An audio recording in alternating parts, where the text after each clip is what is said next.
Welcome to the Accredited here on Guardian Radio 96.9 and powered by 10th Year Seniors, your favorite sports platform, not just in the Bahamas, but in the world. We had an official vote on it. We won. Yeah, we took a poll. It's got our letterhead on it. We produced the poll. We asked strictly our friends and family, but you could trust us to be objective, right? I think so. Yeah. I'm Ronaldo, and based on the poll that we just conducted, not only are we number one, we might have a future in politics. I'm John Mark, and surprisingly, this might be our 83rd episode of our lives on the show. I think it might be. It might be our 83rd. If you want to be connected to our 84th episode, email us at info@10ys.com because I am sure you listen to this every week and you want to be a part of this experience. Y'all used to watch Inside the NBA, and when they had started the night, it used to say, you know, your sponsor here, you could be a part of this. Well, this is your opportunity, Corporate Bahamas, because you too can be a part of the Accredited. So all of these amazing takes, this 2 hours of entertainment you get every Saturday, and when you listen to it on demand, so time is endless, you can be a part of that. Again, info@10ys.com. Y'all can hit us up. But we want to start this week's episode, and I have one question that could pretty much outline almost everything we're about to talk about. Why people hate greatness so much? Wilt, Bam, Kobe. Ooh. Don't you talk about the Bleacher Report's 11th ranked player of all time like that. I just got to start. No, My you know thing what? is this. No, let's not start with him because people did enough starting with Oh, him. this is a teaser. We ain't starting with I don't want to make it about Kobe. That's my problem. Because that's the biggest problem with this entire thing. The entire discourse around what Bam did centered around Kobe. And I think it did such a disservice to Bam, to the Heat, To Wilt. to everybody, to Wilt, to being excellent at To basketball. Wilt's estate. to what was it, 10,000? Yeah. The 10,000. Y'all know Will's 10,000. First things first, we didn't get a chance to talk about this last week, but all the Bam takes, they still matter 2 weeks later, right? The terrible takes. 83 is 83 no matter what. Here's my take with the 83. If your team wins off a free throw, do you win? Absolutely. I mean, You win and you lose off 1 point. yeah. So if your team hits a free throw, are you saying this ain't a real win because I had a free throw? Years from now, nobody will care how those last few minutes played out and Bam got to 83. You should have gone to 100. Speaking of 100, when it came down to it in the fourth quarter of that game, when Wilt Chamberlain was going for 100 against the Knicks were fouling other players to try to keep the ball away from Wilt. They were doing all of these same kind of shenanigans because this is what people do when you're chasing history. Kobe took 16 of the Lakers' 18 shots in the fourth quarter, chasing that number, trying to get to 81. He ended it with free throws too. This is kind of how these things happen. You don't get to these astronomical numbers without some janky stuff happening towards the end of the game. Because when you have an opportunity to get greatness, you go and seize it. Do you think I stop you from riding when you're on a heater? No, you never stop me from writing at all. You say, but go write that because I don't do it. That's But you what it think if is. you're on a heater and I hear you going, I can say, hey, hold on. Step back there. Let me take. No. You'd be like, Phil Smith wrote that better than you. I can't allow you to surpass. Yeah. Like, you know, Brenton Sheldon did it way better. You cannot pass. You got to respect their legacy. No, you don't do any of that stuff when you have the opportunity to go get it. Because look, all of those people we named on that top three, that was Wilt's only chance to go for 100. That was Kobe's only chance to get that 81. This is going to be Bam's only chance That's it. for 83. That's it. And how could you feel anything but absolute joy when you watch that and you see his mom up in the stands coming to near tears, thinking about the journey her son has gone on his entire life? You see his girlfriend, Asia Wilson. Bam is probably the second best player in his relationship. You see Asia Wilson just beaming with pride because she, as a hooper, she understands. Right? So how you don't feel good She about scored this? 53 in the WNBA, which is equivalent to like 600. So she got that. He got that. They Gucci. That's a high scoring relationship. Boy. But I just don't get it, way. And all week, well, for the last 2 weeks, we've been talking about this, and I was trying to figure out are we the odd ones out on this? Because You know who's the realest one? The realest of the realest people in the world? Who? Spoelstra. oh, always. Hey, Spoelstra say, hey guys, I don't take back nothing I did. I can let it ride. What was that? Oh, what was the quote? Someone made a quote about, I think, just falling in line, and Spoelstra was like, "No, this is Darwinism. I'm about evolution of the game. Yeah. So it's not about just staying the same." Fans argue legacy moments. I so apologize much. to absolutely no one. Conor McGregor. Period. Eric Spoelstra. The biggest thing about sports discourse, and it happens more in basketball than anywhere else, by the way. But the biggest thing to me, sports discourse is built on tearing these moments down instead of appreciating them. Because like as it's happening, you see people start to tear it down on socials. Every platform the following day, same thing. Why don't we just enjoy it rather than tearing it down? I have a quick question, right? And sometimes, you do these polls, you get your opinion pieces. Put our letterhead on it. And this is why we're respected. Absolutely. Let me ask you this question, and let me see if you can answer it for me. Who holds the scoring record in the NBA? Wilt Chamberlain. So where the hell does Kobe record come from? See, I told you, because I know once we go down this road, it's going to take us down a path. We've gone far enough to be able to say, I'm trying to bring up records, right? Where does this Kobe record come up? Because it's not a record. I hate so much that people made it about that. I only wanted to make it about Bam. Because when I got the alert on the ESPN app, alerted me on the phone that Bam had 34 in the first quarter, I was like, what? Bam scored more in the game than people have their whole career. This is I was like, this has an opportunity to be one of them games. So when I saw that 34, I was like, oh, Bam about to score 60. Because I figured, once you start on that pace, I was like, it's at least a 50-point game at minimum. At the very least, I was like, okay, he can get 10 in the next quarter, he can get 10 in the third, and then they can go for whatever in the fourth. So I was immediately thinking 60, but why not just keep going? Just keep going. If you have an opportunity to be that, why not? And John took us there, so we're going to get to the Kobe thing. It's Wilt's record. Yep, it's Wilt's record. Because we enjoyed watching Kobe do it in our lifetime. All this is nostalgia. Mm-hmm. People are attached to the thing that happened in their moment that gave them the sports feel good, and they don't respect or honor anything outside of that. They don't view it the same way. So to a lot of these people, to a lot of basketball fans of a certain age, nothing can be better than Kobe's 81, even though you have two things that are statistically better in black and white, statistically better than his 81, but they just don't recognize it the same. Because I think, I'm going to let you go, I think it's a cult.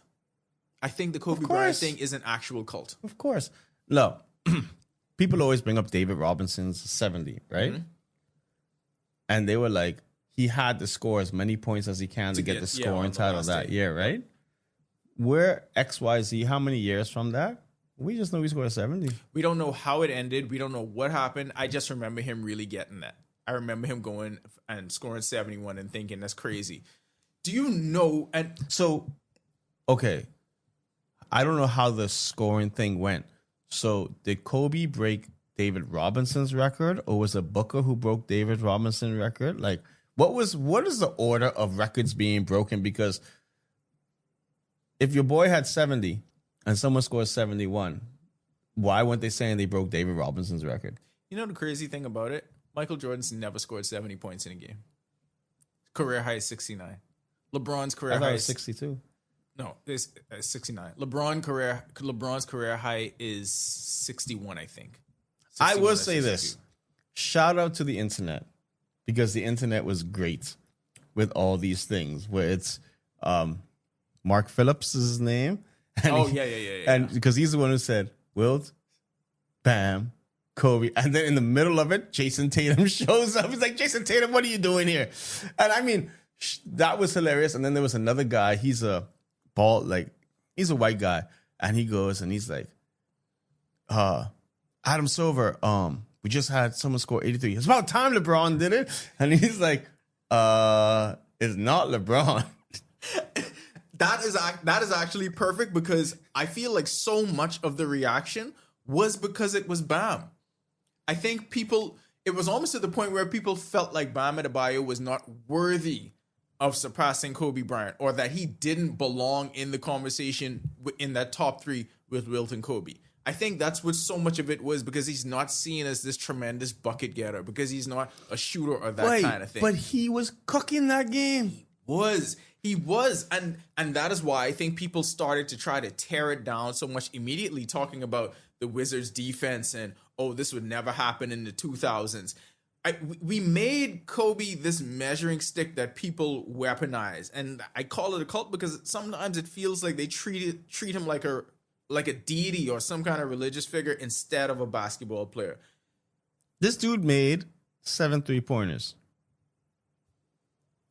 You know the irony of all of this? Kobe loved when players did ridiculous things like this. I think he would be absolutely rooting for that. Yeah. There's nothing he liked more than seeing one person shoot over 5 people. But we spoke about this a little earlier this week about the whole people's like the Kobe Bryant mentality, right?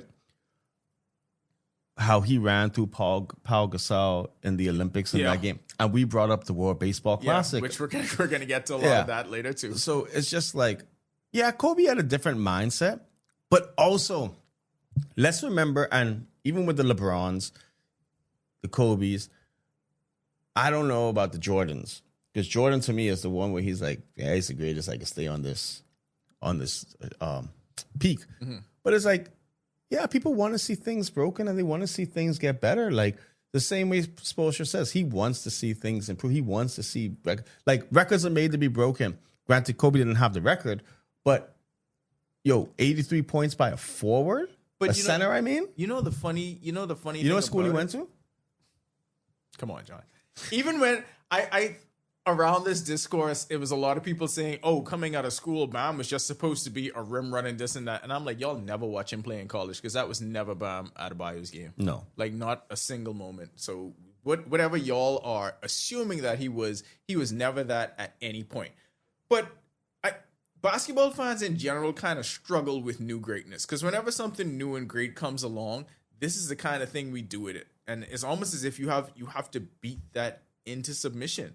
Like you criticizing, okay, he did it against the Wizards. This kind of thing can only happen against horrible teams to begin with. Like if something like this happens, it's happening against the Nets. It's happening against the Wizards. It's not going to be against a good team that has a great defense because then you have to play the game straight up. Yeah. Like that ain't gonna happen. This is not going, you're not setting any records against the Thunder. So the top 2 scoring combo in the history of the NBA. If you took 2 of the scores, Bam and Devin Booker. 70 and 83. What a school. What a school. Coach Cal. Anyway, wish we still had Coach Cal, but then we wouldn't have McHale. Arkansas? It all works out. It all works out. I actually think and like you said, for a center, for a forward to do this kind of thing, that actually adds to how impressive it was for me. Yeah. Because I know how he had to work to get those buckets. First of all, to be able to put up that number of shots against NBA defense, you know how impressive that is. To be able to make that much, to be able to draw that many fouls. I hate the fact that Bam and Spo felt like they had to address this.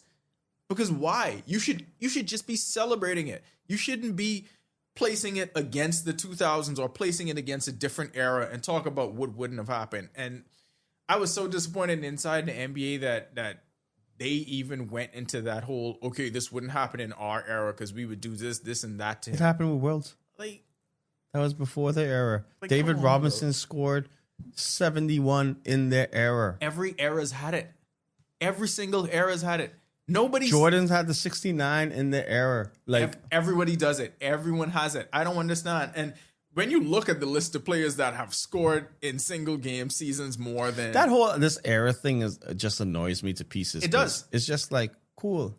But that's what so much of this is about, because you have so much that one of the main talking points was how these people don't respect what basketball is today because they only respect the era that they played in or that they enjoyed. So it's almost as if you want to have that cutoff point. What do you think LeBron would have done when it was just white people running around the court. The same thing Wilt was doing. Wilt and Bill Russell was getting like 50 rebounds. And I feel like doing some LeBron would have crazy scored stuff. 300. LeBron would have scored. I think it was it LeBron? Yeah, it was LeBron who said if you put Giannis back in that era, he would have like 200. Yeah, LeBron. Yes. LeBron did say that. He's like, imagine. He didn't even use himself. He was like, imagine Giannis doing that. Taking 2 steps down the court, they're going to be like, hold on, what? No, this is impossible. Put Wemby. No 3-point line. Like someday Wemby is probably going to be able to do this because when I look at the way the league is today and I look at being able to do everything, yeah, I hope Wemby chases 100 one of these times and I hope he gets it. I hope so too. Why do people root against this kind of thing? What is it?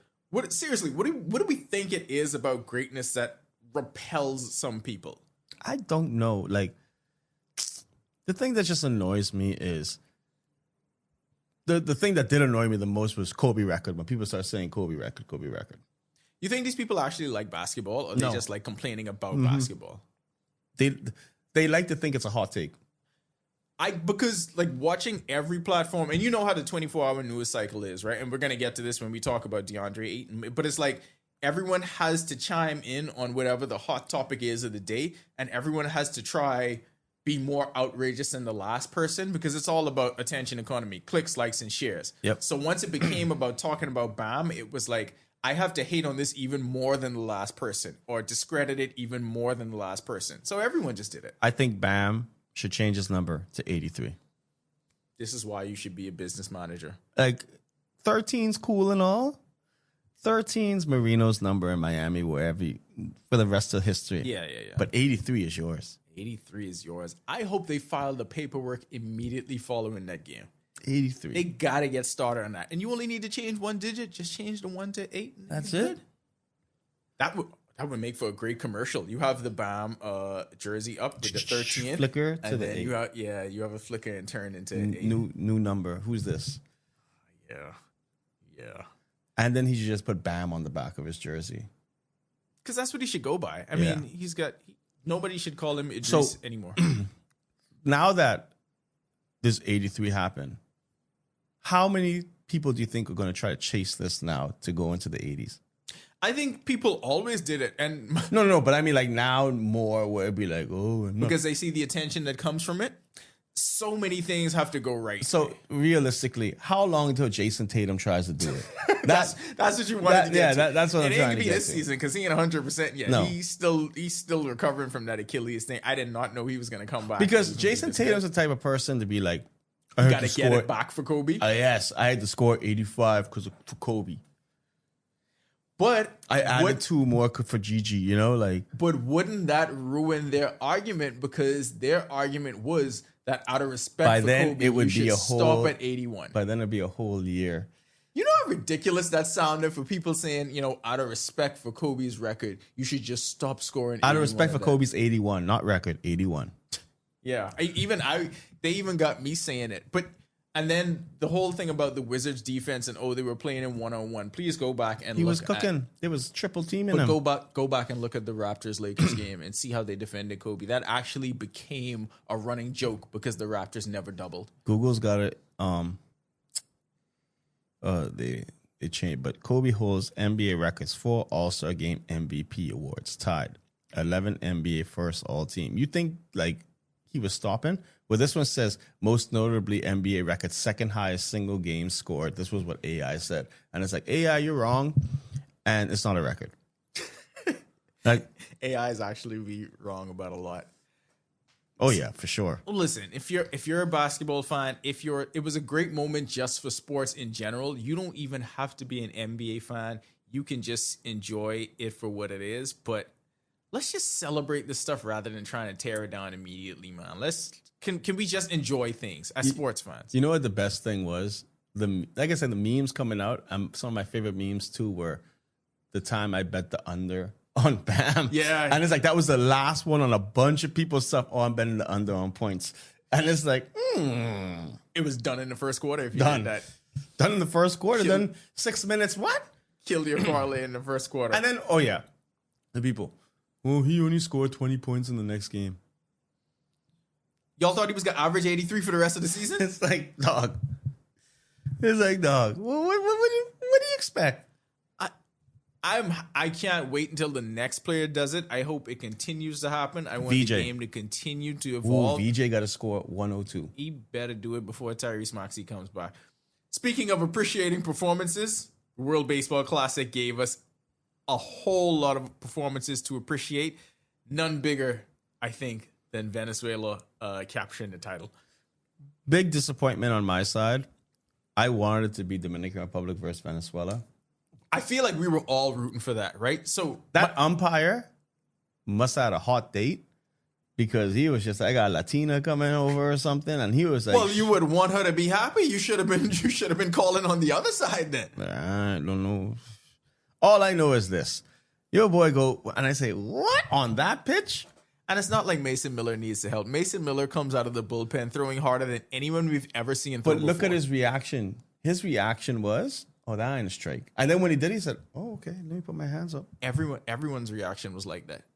Literally, nobody thought. You know, the only defense people had is that little league defense. Oh, you better swing the bat and protect the plate. Well, no, if you're a professional baseball player, you're taught to swing at strikes, right? Mm-hmm. You're taught to swing at good. I don't think people pitches. realize how good these division is, like with seeing if it's a ball or a strike.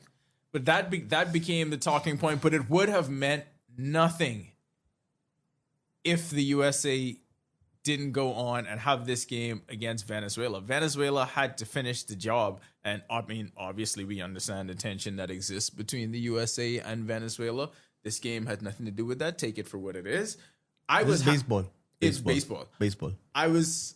The Venezuelan players, Eugenio Suarez, Ronald Acuna Jr., and you know what he's been through the last few years, just tearing his But look at the ACL bench. twice. You got Miguel Cabrera on the bench. It's an incredible roster. You got Hall of Famers all over the place, and the manager comes out and says, "I don't get paid for this." And that's when you see the reaction from the Latin American countries, from the Latin American fans, it gives you a sense of what it means to them so much. And that's why we really wanted to see DR in Venezuela. Because they make baseball fun. And we did speak about before when your boy go up to his teammate to dap him up when he's about to, and your boy's like, no, we ain't boys right now. That became, we'll come back to the championship game, but this became a microcosm, and people have been saying it for a while, right? You see it play it out in the MLB. The way the American white players and the way black and brown players approach the game of baseball is the talking point that's been existing for decades. The way other people express themselves, in America, you're kind of taught to be emotionally repressed about baseball. Everything's about unwritten rules, or you don't show emotion and that kind of thing. Taught completely different everywhere else. Even here, taught completely different. And so people love the World Baseball Classic because it allows these players this freedom of expression. When you see players from the Latin American countries and one of their teammates hits a home run, everyone is out of the dugout and they are exploding with emotion. But that's the thing. The emotion they show, like when Bryce Harper hit his home run, that was forced emotion. That was like, I gotta act and put on. You saw when and put on a shoe. Yeah, he goes with the flag. Oh yeah. The funny thing about it was he looked over to the wrong shoulder and he saw bank logo, and then he looked over on the other side, American flag. But even that was subdued. Yeah, but they make baseball so much fun. Like even during the game, you get thrown out. Okay, I'm gonna pick you up, dap you up. You still my boy. Like it's a game. They want to win.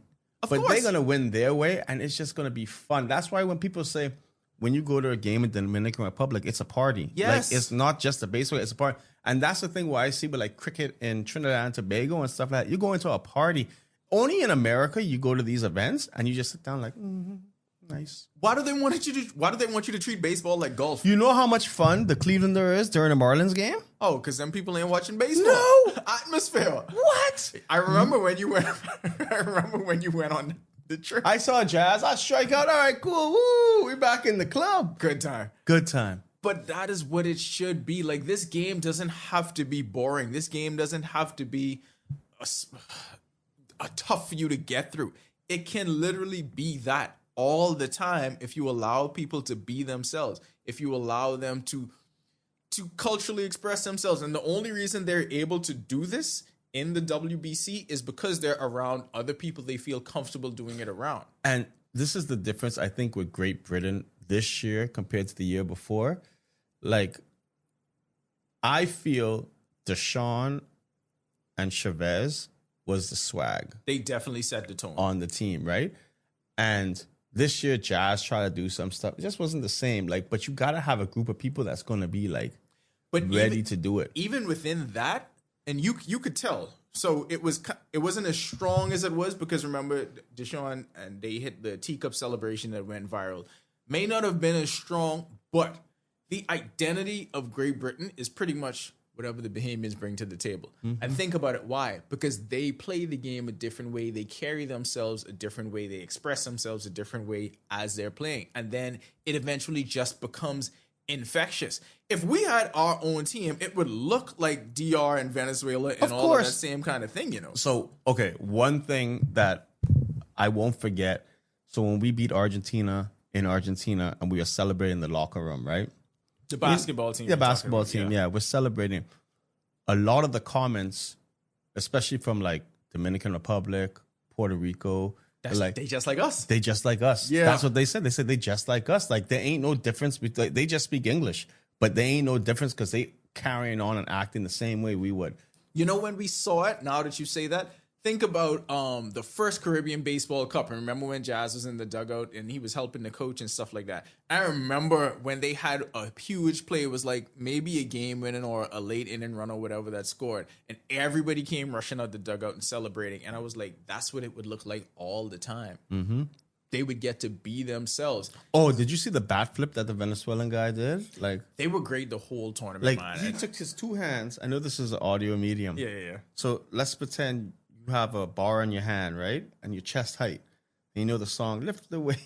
Yeah. This dude just flung the bat up. Launched that.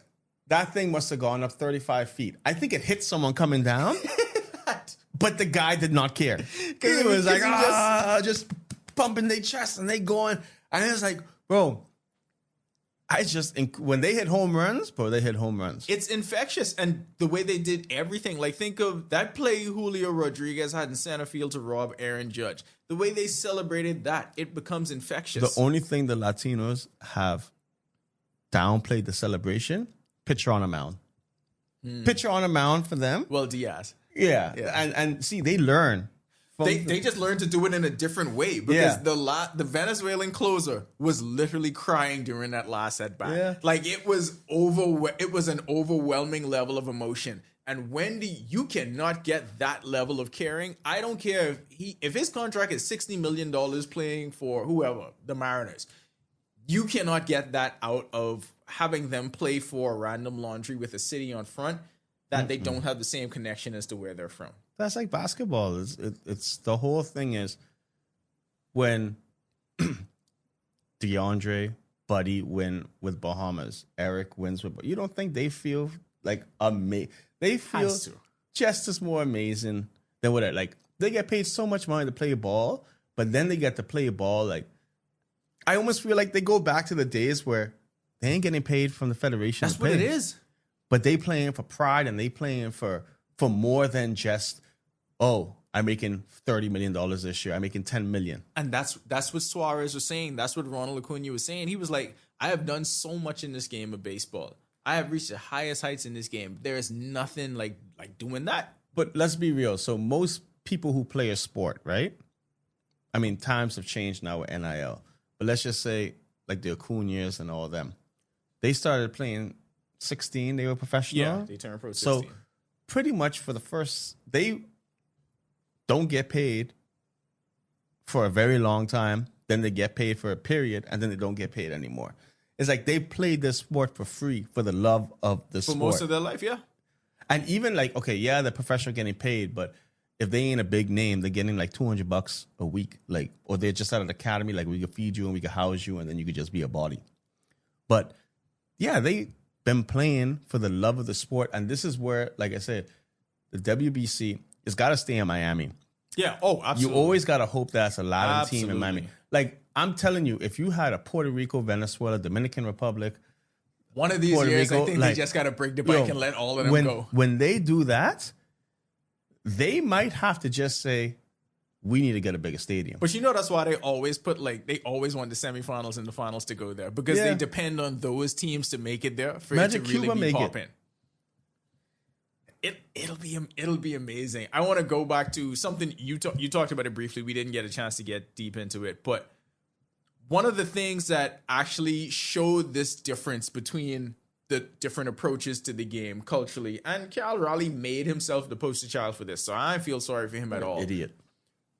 Randy Arozarena and Cal Raleigh are teammates with the Seattle Mariners, which means for 162 plus the playoffs, because they made a deep 162, strength training. Yeah. Pretty much 8 months out of the year. We're with each other in the clubhouse. And this ain't like, Cal Raleigh is an MVP candidate, but it ain't like Randy Arozarena is a scrub. He's a starter. You know what I mean? Arozarena plays for Mexico, goes up to the plate. He has an at-bat. Cal Raleigh is catching for the USA. Arozarena extends his hand to dap him up. Cal Raleigh does nothing. I think he just says, good to see you or something like that. And Arozarena leaned in because he couldn't believe that his teammate, who we spent 8 months with out of the year, would not extend his hand. You could even just extend your glove hand and be like, yeah, boy, what's up? Didn't do none of that. You could just tip your cap. Didn't really acknowledge his presence, which was crazy to me. That's like if we play a game of dominoes and I playing against you. Which is insane. And it's just like, no. No, it's just too much. Just too much. If I come to Bahama and play tennis, all y'all hitting me, be like, I can't acknowledge you. I'm sorry. I ain't dapping you. Like, it's just too serious. I don't get that whole mindset. But this is what made it worse. Because then they lose in the final. Then you had Venezuela. Was it the DR? Puerto Rico, or whoever it was. It was Venezuela versus someone. It was Venezuela. It probably was against Puerto Rico because I don't think they were in this. Anyway, it was the DR because I think it was Contreras and Tatis. But anyway, they were having fun. Had a moment at the plate. Same situation coming up to at bat. Hug. They embraced. They hugged. They acknowledged each other. Shared a little. Hey, good game. However this turns out, we still good. That's it. But that's what it should be. And that shows you the difference between the spirit and the approach to the game between two cultures. Baseball, bro. You're playing, like Buddy and them always say, you're playing a kid's game. You're playing a kid's game, right? Have fun with it. Like what I love the most about the WBC is these unwritten rules are gone. Out the window. Yeah, it's like they don't exist. The umpires know that they can't do foolishness. They can just call bad strikes. You can do that. Yeah, you can control that. But it's just like they know. Like there was a caught stolen base, right? And your boy Sly, he gets out, picks him up, and it's just like, all right, cool, to the dugout we go. And it's like they were just having fun the whole time, like extra tags. Like you could just see that they're just having fun. I just don't. And I know the WBC actually had a whole lot of detractors from the baseball community early on. They probably still they're the old fashioned. Yeah, that's. But I think baseball has to realize that you got to change and you got to adapt, or the old fashioned and what you want to hold on to, those people are going to die out. And you got to find a way to capture this new, younger audience, because if you cannot capture new people coming in, then it's going to be done. And do you want to just leave it how it was 50 years ago, or do you want to evolve with the times? You got to evolve. And then just like when kids are doing the Juan Soto shuffle at the plate, like people are now wearing this flashy things. They're wearing 17 chains, and it's just like that's just how it is, because it could be seen as fun. The thing about it is, like, this is pretty much the work that it's crazy, because baseball actually did the work for this to happen. Like, if you think about decades ago when MLB players would travel and barnstorm all over the world to spread the game, even Japan is this way because the USA did so much work sending baseball players over there to help grow the game. And they just caught on to it. It's the same way how it became that way in the Dominican Republic. But people are going to bring their own culture and their own flair into it. That's a part of what expansion looks like. So you can't expect to have these people be a part of the game and not bring who they are with them. Yeah, and like I said, people are going to, if you watch Japan play, Japan is, like, we also got to remember their culture is very disciplined. Yeah. And then not showboating and all of that. But they have the passion. They have all that stuff. Right? They express that emotion Very much so. Yeah, so it's like the different things. I just feel because even in basketball, it's like the basketball players are still cool when they're playing, like when the Olympics. Only Kobe was a different one. But you don't think if Bahamas makes the Olympics, right? And let's just say we play USA and Halliburton's on the team. Buddy and you don't Halliburton think Buddy would and absolutely Halliburton gonna like have a time? 100%. What happened to Maxi and VJ playing against each other at international level? They're gonna have their moments and their fun. But look at Buddy and VJ on the court at that time. They had their moment. Thank God they had the moment. We keep saying that. I hate Atlanta so much. Boy. But they had their moment, but they still are competitors and still competing. Like, there's nothing wrong with being cool with, like, that's like I say, playing dominoes. That's like me going up to Amo and say, oh, you got that ZNS mic today? I can't talk to you today. We competitors. I about to ask what the best questions. We asking the best questions. We got to be beefing with Amo and Laurencia in the streets. Be like, oh, you wearing your eyewitness shirt. We ain't cool no more. We can't do that. I'm sorry. We are competitors in this market. Y'all don't get from around If you here. want to send me that video? Anyway, more from the World Baseball Classic, but I want to talk our people, right? Because once again, you had the group of Bahamians playing for Great Britain. I talked about it on the previous show. I went to say last week again, but I talked about it on the previous show from Houston, but didn't have a chance to follow up on the last few games. The biggest, I think this tournament was most beneficial, and we talked about how this is a showcase. If you are legitimate stars playing this, right? But if you are a star on the rise, very important for you to play in this. It's not an opportunity that you should miss. And I think it was a great one for Ian Lewis. Mm-hmm. All of the stars aligned for him to start a few games in short. And he started a game in outfield, so Started a game in the shown. outfield, had an opportunity to literally live out a dream on the infield with Jazz. And that was something they talked about from a long time, ever since they both signed with the Marlins early on. And they got to see it play out in the WBC. I think that's something that, and both of them were like, this is a memory that is going to last a lifetime. And it really meant something to them. So to people who don't understand how big of an opportunity this is for Bahamians, you got to hear it from them and know what it means. Know what it means, because there's no other way for them to compete on a level like this. No, and you said it right. Like, so we don't have multiple Bahamians on an MLB roster, like on opening day roster. We don't have that. And for us to have that is going to take another 15 to 20 years of development to be able to even have a shot to say, hey, we got two Bahamians. Look at the NBA. We two Bahamians on an NBA roster, Eric and VJ type thing. Like, it's rare. It's rare to be able to do that. So that's why when they get to suit up and play, it's a different story. It's like I said, dreams come true. Like, you think if you tell BJ, yeah, it's going to be you, it's going to be Ian, it's going to be Jazz and Christian and Trace. They would love on that. the field. I'd be like, oh, damn, all of us? Absolutely. And this the is whole why, Great Britain? This is why they be saying anytime we get an opportunity to do this, of course we'll do it. I remember after the Derby because you would see how the Dominican players congregate during the home run derby at All-Star, and then it was just Jazz.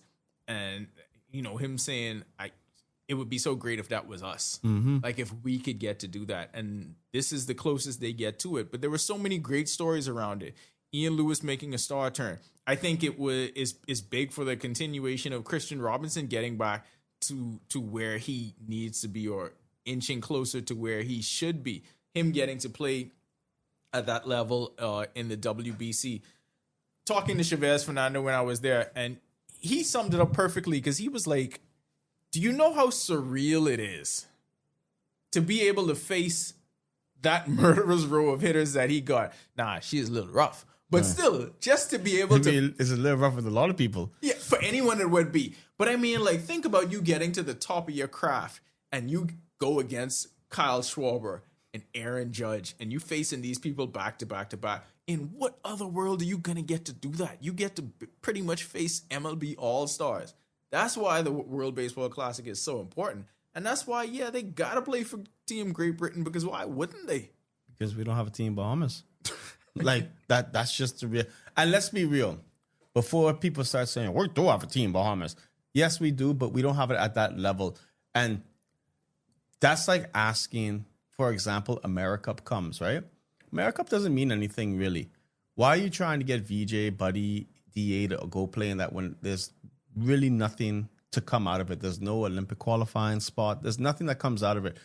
Give the experience to the other players who are going to need it for the upcoming windows, which seemed like it helped because, yeah, we got beat by Canada, but then the next window we get a win against Jamaica. Like, you have to give the experience out. But yes, this summer's coming. Games that matter now, you're going to see them play. And that's the whole thing. It's games that matter. Like when we play in these Caribbean Cup baseball things, right? Sure, would it be nice to have a couple of these other players? Absolutely. But we have to be real with how we see these things. There's levels to it. And you have to get to a certain level. To look at LeBron. Look at Steph. What they say. There. Make the Olympics and we'll show up. You gotta get there. And the other sports went through it. You gotta get there. That's it. You have to get there in order to get your best players out there, right? And that's all it is. Like, maybe there might be an opportunity to say, hey, I know the World Baseball Softball Confederation has that premier, I don't know. Yeah. But there's something there where that could then qualify you to something more important. Then all of a sudden you can say, hey, guys, we have this tournament. Why don't we try? Because that might become an Olympic qualifier one day, not the WBC. And I'll tell you, even the Great Britain Baseball Federation talked about funding, and you make some money when you make it to the WBC. Especially let me just throw this out the way right now. You make no money in basketball. Well, they do with this. But even then, they talk about what it takes to get there. And until you're ready or have the infrastructure to invest into what it takes to get there, it ain't gonna just happen, bro. It don't just happen in team sports. But look at this.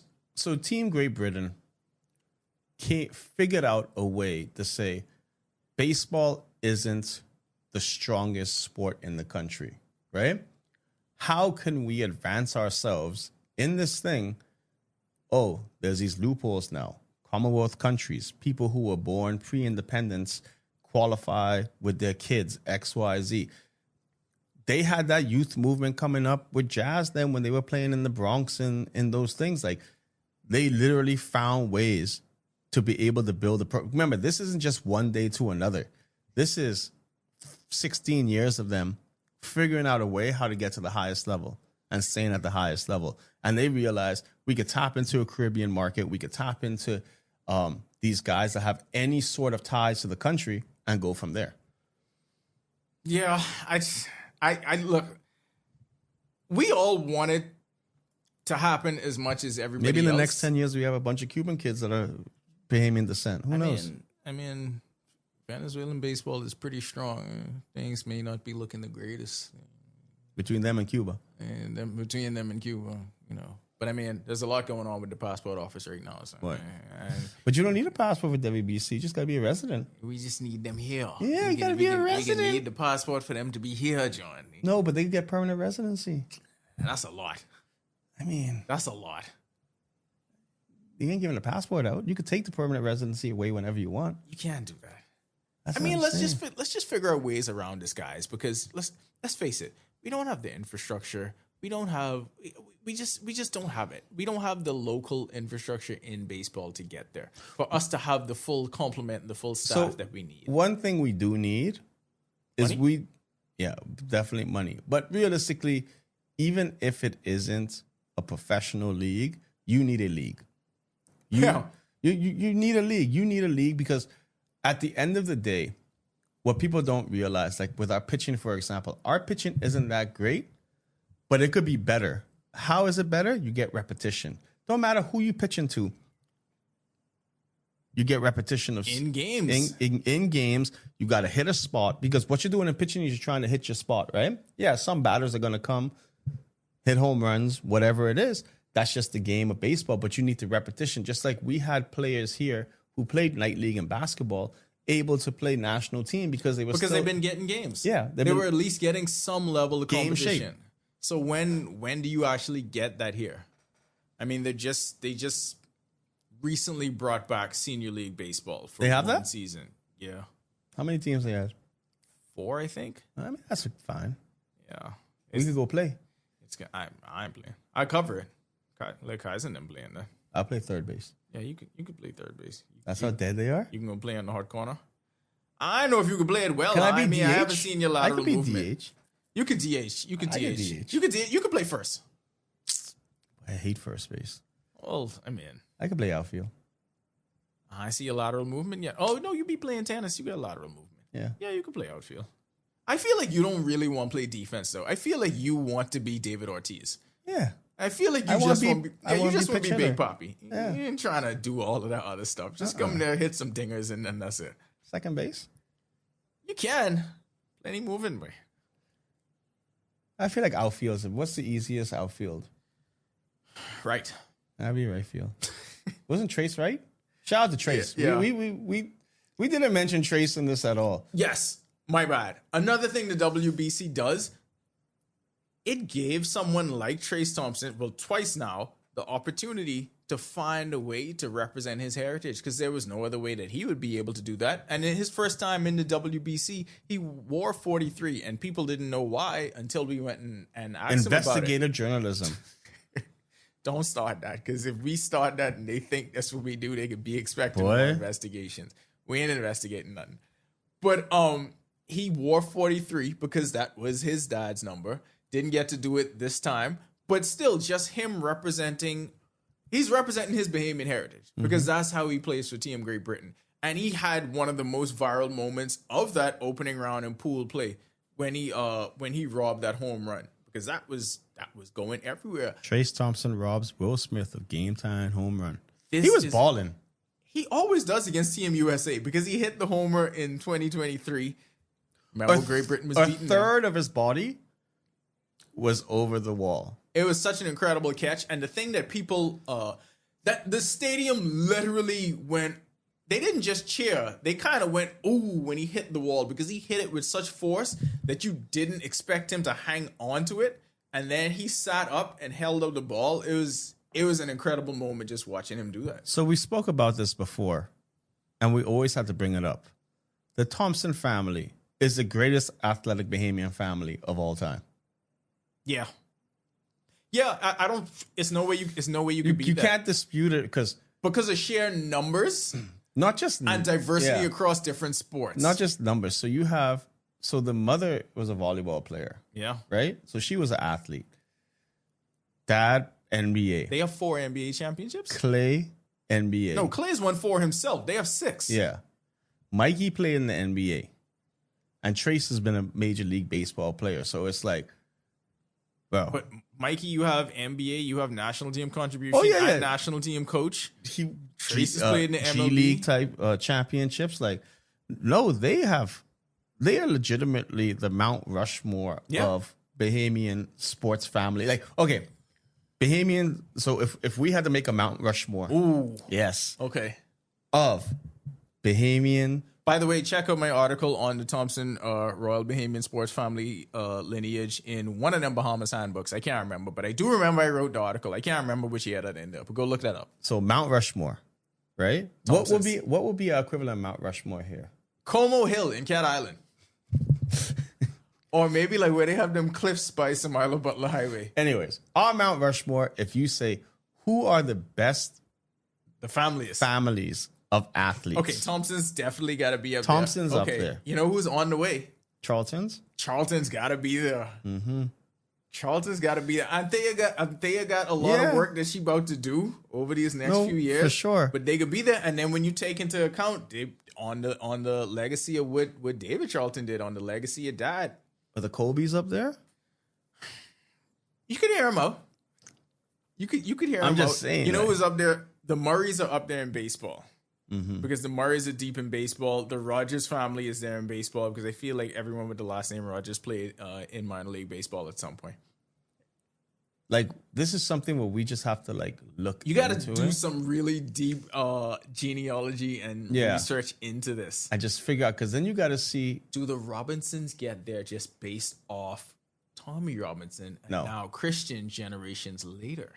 I mean, If he makes it to the majors. This is how you would have to look into like the lineage of families, right? Yeah. Because we just got- going off last Yeah, name. you got VJ and Liano.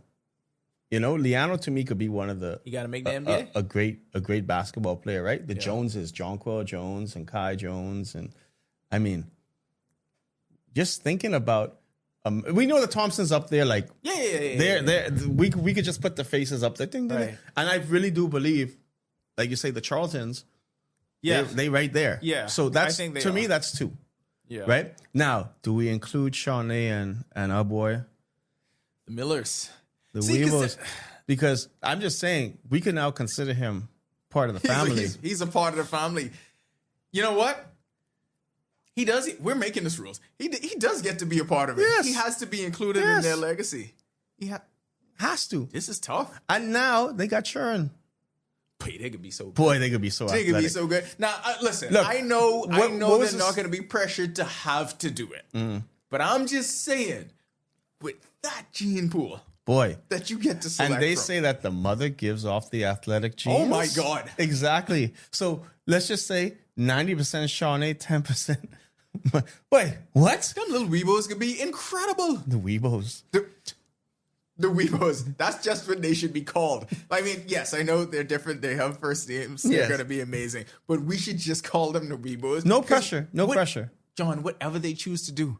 Yeah. It may not even be track and field, but just having that base. Because think about it. Odell Beckham's mom ran track. He ended up being an incredible star wide receiver. Like these kind of things. Look at J.J. Watt. Grandfather played in the NFL. Look at that. These kind of things. I am so excited for the Weebos. Listen, when she posted that video. Not one, but two. With the reveal. And then you saw the little second pair of legs. Oh, jeez. My first thought was, but it could be so amazing. We got half of a relay team. They could be so amazing at everything. Everything. But they could be. But I don't think y'all realize. They have Bahamian passports? We got to check the passport office. Yeah. I mean, It's a lot of names. they in some limbo right now. But I would tell you this. They do. If that isn't tabled in Parliament and given to them, that should be a talking point for the election. Yes. We need to make sure that happens. The elite of the elites. And they may already have it, and that's fine. All well and good. But I'm telling you right now, they need to have it more than anyone else. Yes. They should be first in line. First in line. First. Speaking of which, and this is something that has been near and dear to your heart, any one of y'all athletes, y'all have kids. Go through whatever process you need to, and please get them passports when they kids. Yeah. Also, when y'all have kids, they're expensive. Kaizen ain't even my kid any expensive. Don't get me started. Trust me, you have to go to a break. I'd be like, get a phone call. Yeah, boy, Kaizen needs this. You know how expensive this summer trip is? How the glove is? It's good. We got on a discount. Yeah. We also got a year warranty on it. Yeah. Look, we got to go to break because that's what happens. We got to to pay bills. Talking about this stuff. Yes, we got to pay so much. Baseball is so expensive. When we come back, I don't even know where we going next, but y'all will find out along with everybody else.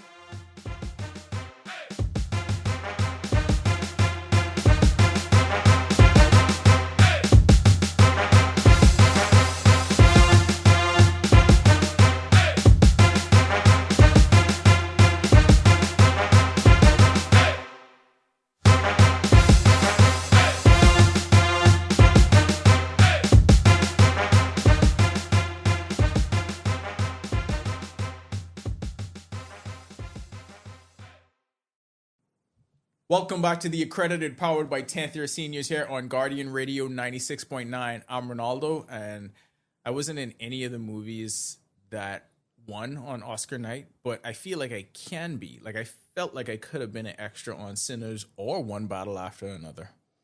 I'm John Mark, and if you want to be a part of the show, you can email us at info@10ys.com and have a chance to not only support local Bahamians, but also have your brand on the show. Thank you, John, because I was just about to sell the show as well. I have a simple question. For the listeners, yes. Do you hate Bahamians? Because if you don't hate Bahamians and you actually love Bahamians, then you would want to sponsor a small fledgling Bahamian business like 10th year seniors, because we are here and we show up every week, well, almost every week, to bring you the latest in the sports news and the way our week has gone. And we are here. We have been here sick. I don't think people realize how crazy February and the beginning of March was. They don't. Like all of February. First of all, I was on the road. Yeah. Like, no, not literally, not just traveling. He was literally on the road. Yeah. Like, when he says that, that's a double entendre. And I was still working. Still working. Getting, every day. Getting the job done. Getting the job done. On the road. Then I went to Jamaica. Sick like a dog. Yeah. Boy, you sounded bad. Boy, it was bad. I re-listened to that episode. I was like, jeez, John could barely talk. I could barely talk. But you was there for the people. I could barely breathe. But you was there for that could have been my last breath on, with the Bahamian look how people. You would have spent it on air here at the Accredited on Guardian Radio 96.9. So if you want to be a part of the experience that brings you that kind of thing, info at 10ys.com. Get your brand out there. Get your word out there. Become a part of our universe. Now, let's bring it back to local sports. What we missed last week is something that nobody else missed, because I would say this is one of our major. If you You're welcome, Bahamas. If you thought about like some of the tentpole issues for 10YS, or let's take it to elections, right? Some of the things that would be on our platform. One of the things that we would definitely run on is we do not expose athletes enough, and the visibility is just not there because not enough people see what happens. Too many times Bahamian athletes do things and it's completely in a vacuum. And when we just started this, I mean, that was one of the major things that we did, right? We didn't ask permission for anything. We would just show up to things with cameras and be like, hey, people need to see this. Let's just put it out there on platforms, and it is what it is. Get it done. Us growing up, well, we started with basketball, right? But then it got to the point where we were like, hey, well, what's the biggest deal? BAISS. That was something we always went to, so we knew it was a big deal. We knew how much alumni cared about it. And when we got the capability to, probably earlier than we should have, we were like, you know what? We are going out and we are just going to stream this meet. Like I said, that was a whim and it was. I just say, hey, let's see what we got. What's the worst that got? We went to go record races. I never forget that day. We went to go record races, and I happened to have the live stream box, so I said, hey, let's just turn it on and see what happens. Turn it on. They don't have anything else, Did we know right? we were going to change history? Thank you for that. Did we know we were going to change history? I mean, maybe. Maybe because we saw where this thing was headed. No, that was just us being foolish. But look ahead to a few years when we weren't able to do it. You mean last year? It completely changed everything, because now people expected it and people realized that, hey, this is what it could be like. This is what it should be like. And my thing is, do you all realize it could be like this for everything? Everything. It could be like that for everything. Yes, the meet was always popular, but you cannot tell me that that popularity did not explode exponentially once everyone was able to see it. We could have that for everything. We could have that for Hugh Campbell, I guess. We could have that for basketball nationals. You could have that for the other sports too. All it takes is two things: investment and infrastructure. We can have that. Plenty of investment. Plenty investment, and investment goes into the infrastructure. I mean, hey, you ain't getting that level of production without having to pay for something, because ain't nothing in this world free. But if you care about the end goal, then you understand that that is a means to an end. So we can have all of that. Brings me back to BAISS. So now, after we literally took a year away from it just so people could see, hey, do y'all need this? This is a privilege. It's not a right. And it was missed.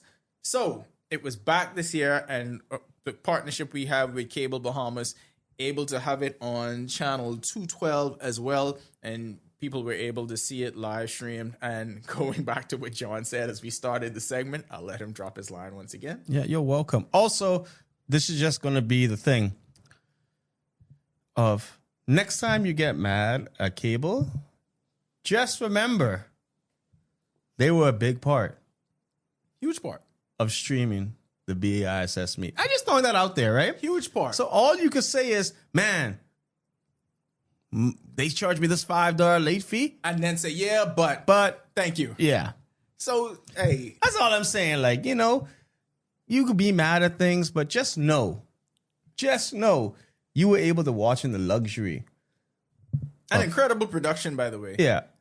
At home, At work, on not work. paying attention Yeah. Friday because y'all didn't pay I attention to no do work think Friday. though that it was an epic fail of a Monday, Tuesday, Wednesday meeting. Yeah. Yeah. Because it's supposed to be the Friday where The you Friday don't is pay supposed to attention be, work. yeah.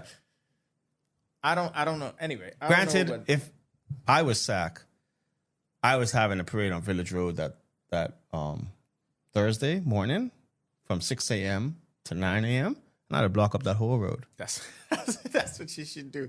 So, I mean, obviously by now everyone knows how it turned out. SAC was able to wrestle control of the title back away from QC, but this is, and we said it several times, and yeah, I think this is the purest form of Bahamian sports fandom. I think this is the one that people get up for. It's organic, it's generational, it's school pride, and you don't even have to manufacture the narratives. They are built in. It's there.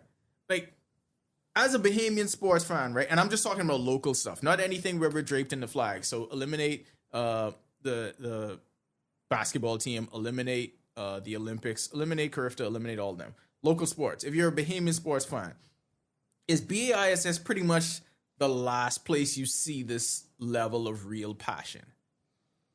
Because I don't know if we see it. Yes, because the only two else. things we have passion is elections and BISS track and field. So that's it. That's it. Maybe regatta. Is the passion there like that? The though? passion, the party, yes. Okay, because I don't like people know who's becoming first and things like that. Like I don't know. Some people. I mean, I'm sure if you're in that community, not to disparage any, but if I go and I ask random people on the streets, like, are they fans of major sloops or anything like that? I'm sure there are people that are, but it ain't across a wide cross section. Let me say it like that. Yeah. So if this is the last place there is, then yeah, it deserves more people should see it. It should be out there, but our biggest thing with this is it doesn't have to be exclusive to this. No. Like, what's stopping us from actually spreading this and this getting more out there to everything else? Because I would say, I mean, not to toot our own horn, but I mean, Toot toot. pretty much made the market for that. Yeah. You know how much people, and like I say, we don't brag here. You know how much people should. try to copy what we're trying to do? Unsuccessfully. Or they see that, oh, they ain't out here. Let's try to take, it's like, y'all ain't never going to get to the point where we get, right? Like, if you looked at the numbers of just this weekend of the live stream, we had like 6,000 comments. Nobody has worked for the people like you boys. No. And also, I'll say this while we're on here, because we do deserve some moments of self-aggrandizing. Platform matters. Oh, for sure. Because there are other events that are on, and people have other events streamed on different platforms, and it doesn't get anywhere near the same level of attention, same level of traction, same reach. So again, if you want to be a part of the 10YS universe and understand that the reach that we have when we do this kind of stuff, Holla at your info at boys. 10ys.com. Definitely holla at your boys, because that's an important part of what it is. But we shift quickly from BAISS, and the minute that's over, the minute we are done with the school rivalry, then everyone comes together and we prepare to drape ourselves in the flag, which is our favorite thing to do. Boy, they love that. Because you got to start thinking Carifta. And Carifta trials are this weekend, and I am positive that there's going to be no drama, right? None. This team is going to be named on Sunday, and everyone is going to be completely cool with that, right? Because what is it? Is it 80 people they named to the team or something like that? This is gonna, whatever the max number is, I feel like I we're think it's gonna 80. have that, And because I've been told that they think they're going to have an 80-member team. heading into That trials, Bahamas airplane could be full. always heading into trials, I think you already had, I want to say, if it's not 60, it's pretty close to 60 outright qualifiers already. And you know, emerging from trials is going to be you may have even more, but yes, you will have a full contingent. I expect that. But hold on. We got to ask the question, should we go to Carifta over Easter holiday? You know, we don't work weekends. You think we should? Or, I mean, we can stay home or we can go. We got to see what the public says. Email us at info@10ys.com and let us know what it is. I mean, it was cool last time. There's also a great opportunity for sponsorship for us to cover the Carifta games with the traction we get with photos and videos and interviews. Let us know. We're calling this hour selling ourselves. I mean, Carifta 52 was pretty good. Carifta 52 had amazing memories in Trinidad and Tobago. It was my birthday. You saw the star climb of several athletes that went from just local to regional stars. And that happens pretty much at every Carifta because it is a star-making vehicle. But there's nothing more important than having people there to document that, right? And then document it in a certain way. Because, I mean, I feel like, let's be 100% real here. If you talk to the people that are doing this stuff, who do you think they'd rather document it? Where do you think they want to be seen? Who do you think looking at them photos? info@10ys.com. That's what I'm saying. If you want to be a part of the 10th year seniors universe, get us to Grenada. Because, I mean, Things tough. Ain't much seats left on the charter. No. We see the messages every day. What? Only 2 seats left. 2 seats. That could be ours. It could be us ours. Get to Grenada. If you want us to be on the charter to Grenada, because Grenada far. If you want us to be a part of this process, then y'all know what to do. But remember, you can't take things for granted. Let's just say this would be the equivalent of us not like covering the BAISS. You see how y'all felt about that. Boy. But at that point in time, everyone was coming down saying, hey, how can we help support? Do we just have to I can tell them how. I see BOB had a Scantron thing about, do they have a donation thing? We should walk with one of those. Oh, we have a walkathon? info@10ys.com. Info@10ys walkathon. Fun run walk. We could cover that ourselves. We could definitely do the most of our own coverage. What do you mean? We could, once we beefing with other media houses, we could get them to cover it too. Yeah. No, I think we all cool. I ain't trying to beef with nobody. No. All right. So you got trials this afternoon. Should definitely go check that out. And it concludes on Sunday, after which they will go through the ratification process, which is this is one of the most nerve-wracking processes. Who's allowed to be in the ratification process? I mean, not that I want to be in it. I think they have, I don't know if it's just B3A's executives. I think there is an exclusive Carifta ratification committee. I think there's one made specifically for that, if I'm not mistaken. I mean, somebody could clue us in on that if they're able. They should do this like a town hall meeting. Are you crazy? Did you saw how the last town hall meeting went in Freeport? What? When they were talking about the Hawksville agreement and they had that town hall, that was an absolute, you know what I won't call it, but I I'll gotta tell you remember this. we in on podcasts on radio. I'm going to throw this out there in the universe There's just no so they know. TM, John. You crazy. If you are an insane the person. B3As allow this to be a town hall style meeting, I will live stream the selection process for free. That could be pay-per-view and people paying for that. I would do it for free. I would let everyone in the Bahama land watch that. I would mic everyone up. I would have mics everywhere. And hey, you know what we always say, you know what the best streams are? Live sports and live drama. Unscripted TV. Do you know the kind of shenanigans that would go on if they had to have an open forum with that? That's almost like saying you having an open forum with Junkanoo judges when they tally in the results. Which also is another great. Yeah, all I'm saying it's not a horrible show idea. I'm just saying, if it could be, let's ride. 80-member team we expect to be headed to Grenada.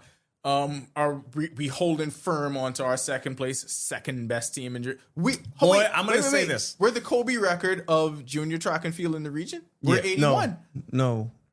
We're 83 we're now. BAM. We're BAM now. Yeah. We're BAM now. Look, here's the thing, right? And people gotta Trinidad is Kobe. People gotta realize this, right? What we did last year was amazing. Let's just put that in the thing.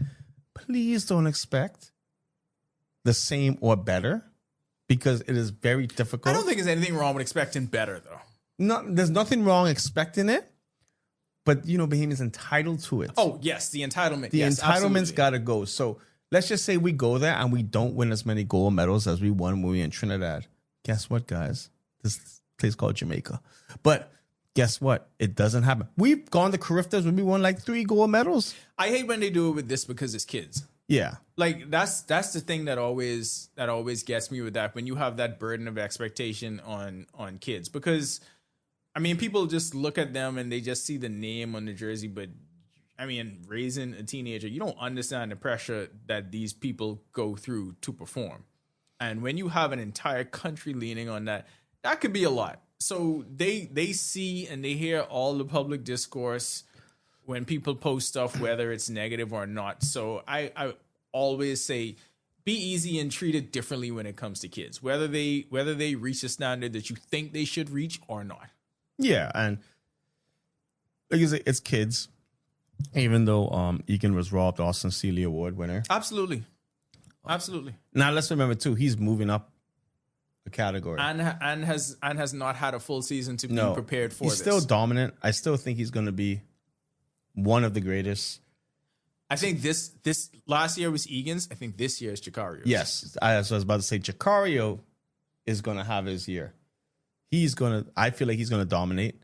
I feel like that's going to be the Austin Seeley Award winner right there. Putting that out there. I don't want to put no pressure on him. But no. You know what the thing is? He's a type. I feel you could put the pressure on him.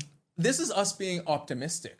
That's what it is. Because there's a difference between putting pressure on someone like, oh, you have to do this. And like I said, the burden of expectation. Or I just think you're really good and this is something that you can do. Very distinct difference in there. But you know why it's crazy with why I think you can do it? See how mad he was after the hurdles? Yeah. But they really messed up with that 45-minute break in between. I'm looking forward to a lot. I have never been to the Karani James Stadium, obviously, so we don't know if we're going and how that plays. I'm remember you was just speaking positively and hoping. Speculating. I'm hoping the same too. We're hoping that people email info at 10ys.com and come and say, hey, we could help you out with the cause. And remember, we could sponsor your show. It doesn't have to be one thing. Like you could just say, this is a generous donation that we don't expect anything back, just great content. Your commercial could be running in this spot right here. Right now. That's INFO @10ys.com. Make it easy for you. Make it very easy for you. Just wait till we start the WhatsApp group. What a sick. We didn't do that yet. We should start the WhatsApp group during Carifta time. I only just remember that while we doing the show. We should start. No, you know what? Okay. Target date, Carifta time. Target date, Carifta time. Because here's what we're going to do with that WhatsApp group, right? We're going to want the parents of Carifta families, swimming included. This is where you get exclusive content. We're not going to. We're just going to get to swimming. We're not going to disclose swimming, but they could send us their content. And then we could say, hey, we could then post it and everyone sees it. You just became a genius. Yeah. So if you want your child seen, info@10ys.com.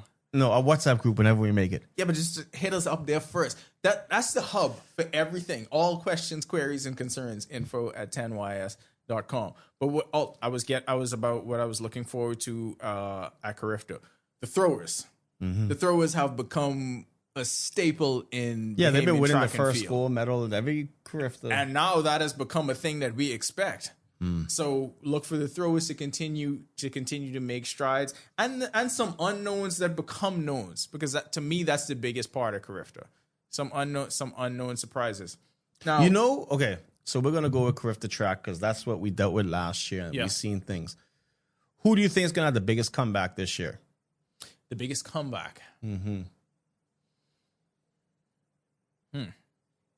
I gotta think on that. I'm interested.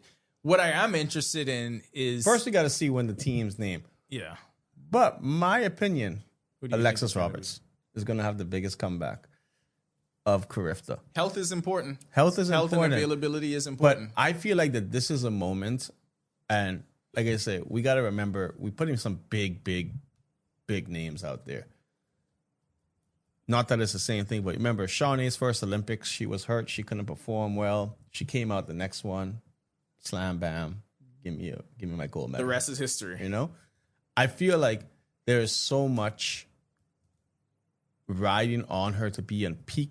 If she is in peak shape, I see the comeback right there and then. Because you can't go be breaking Shawnee's record and not be considered one of the top top Yeah, athletes. eyes are going to be on you. We know what track and field is. The times is the time. I may not have a comeback, but one of the most intriguing stories I'm interested in is this Emil Higgins. Yeah. So Emil Higgins is a Bahamian who goes to school and trains in Jamaica, and has been winning a whole lot. He goes to Kingston College, has been winning a whole lot. So is seen as one of the upper echelon sprinters in Jamaica. Just make sure I have a spot for him, man. Because dominated the 200 meter class 2 finals at champs. I'm interested in what he is going He to ran bring to the table. 21.15. Born 2000, so he's 15. Yeah, so he's gonna be an under 17, so he's gonna be around for a while.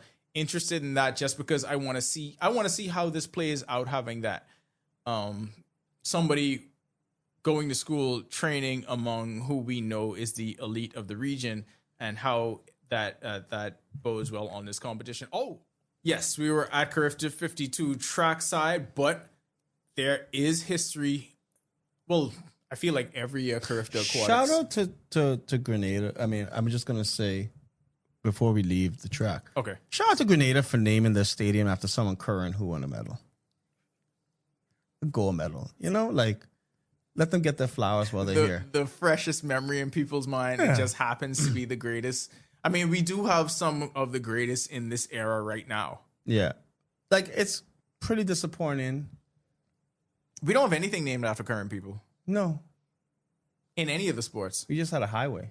Our basketball, I was going to say arena. Our basketball gym is not even named after a basketball player. No. So that is something special and unique that the Bahamas Could we has. not like have named the court the Michael Thompson court? I don't even think that's good enough. I feel like it got to be on the front of the building. But then they're going to say that he has the, like the 30 feet of runway of road leading up to the gym. You could have more, Kobe. I agree. Statue. Yeah. Anyway. How do you don't have a statue? Who does have statues? I think only Linden, Milo Butler. Does anybody Sidney Poitier have one? Does anybody other than politicians have statues? Does a bust count as a statue? Sidney Poitier has one? I think he has a bust. Milo Butler also only has a bust. I think Milo Butler was a politician. Yeah, but I think only Columbus had a statue. Well, you're gone.